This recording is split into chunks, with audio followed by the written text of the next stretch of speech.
A man walks, alone. No map, no certainty, no guarantee of what lies ahead. Just movement, across mountains, across silence, across a landscape that feels untouched. The wind passes, the air is still, time feels slower here. And he continues, step after step after step, carrying simple tools, a hammer, a kettle, a small bag. Nothing impressive, nothing that signals greatness, nothing that suggests what is about to happen. And yet, this is how every journey begins. Not with results, not with recognition, not with certainty, but with something invisible, a thought, a quiet idea, a feeling that there is something more, something unseen, something waiting. In Think and Grow Rich, this is where success is born. Not in action, but in the mind. Desire, not a weak wish, not something you say casually, but something deeper, something that stays, something that returns again and again and again. Even when there is no proof, even when there is no reason, it pulls you forward. And the man keeps walking, because sometimes desire is not logical. It is instinctive. It does not explain itself. It simply moves you. He doesn't know exactly what he's looking for. There is no clear image, no defined goal, only a direction. And even that is uncertain. But still, he searches. Because desire does not wait for clarity. It creates clarity through movement, through action, through experience. Most people never reach this point. They wait. They wait for the perfect moment, the perfect plan, the perfect understanding. They want guarantees. They want certainty. They want proof. And while they wait, nothing changes. But those who move, those who act, even when they don't fully understand, they begin to shape reality, one step at a time. Then suddenly, something interrupts the silence. A sign. Old, worn, almost forgotten. Future mining area, Italy, 1932. And in that moment, the space changes. The same land, but now it feels different because meaning has entered the scene. Someone, long before him, stood here, looked at this same ground, and believed that something valuable existed. And that belief didn't disappear. It remained, through time, through weather, through silence, waiting to be found again. And now, it reaches him. And something inside him responds. This is faith. In Think and Grow Rich, faith is not blind. It is trained, built, reinforced through repetition, through focus, through holding on to an idea long enough until your mind accepts it as truth. Sometimes you don't create belief, you inherit it, and then you choose to carry it forward. He moves with more intention now, his eyes sharper, his attention deeper. And then he sees it, a stone, ordinary at first glance, but something draws him closer, a thin line, golden, running through it, barely visible, but impossible to ignore. And suddenly, everything shifts.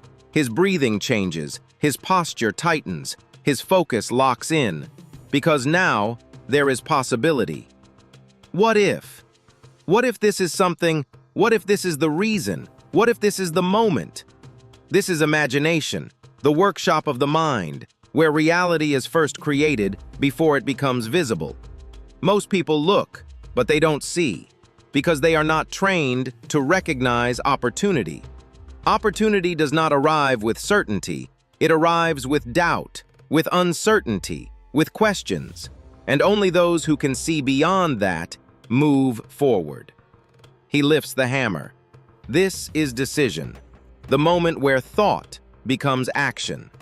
In the philosophy of Think and Grow Rich, indecision is one of the greatest causes of failure because hesitation creates doubt, and doubt destroys momentum. But he does not hesitate. He strikes. Once, twice, again. Each hit carrying belief, each hit carrying expectation, but nothing happens. No crack, no movement, only resistance.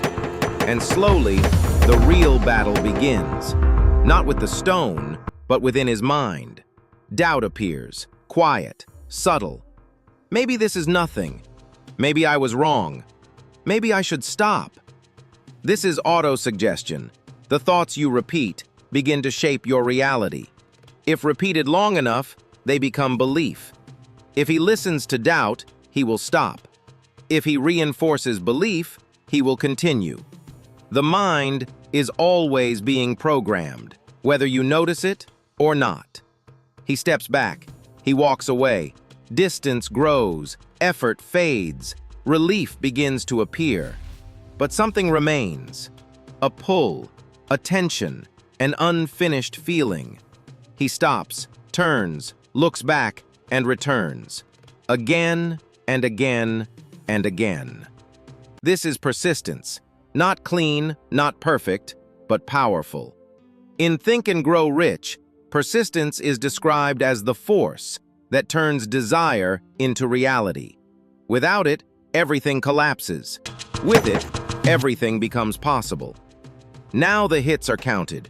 Each strike, a decision, a vote for belief.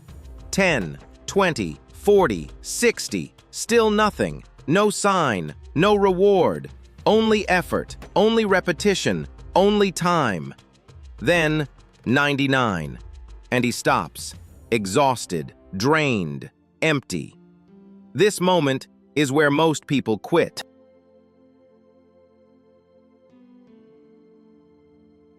Because they believe, if it didn't happen by now, it never will.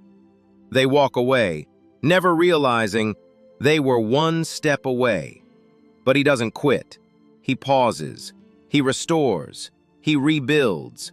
Because persistence is not constant pressure. It is continuous commitment. He lights a fire, boils tea, eats, breathes, and in that stillness, something deeper is working. The subconscious mind, absorbing, aligning, preparing. What you repeat becomes who you are, and who you are determines what you do next. He stands again, different now, not driven by emotion, not driven by excitement, but by certainty. He lifts the hammer, one final time, and strikes.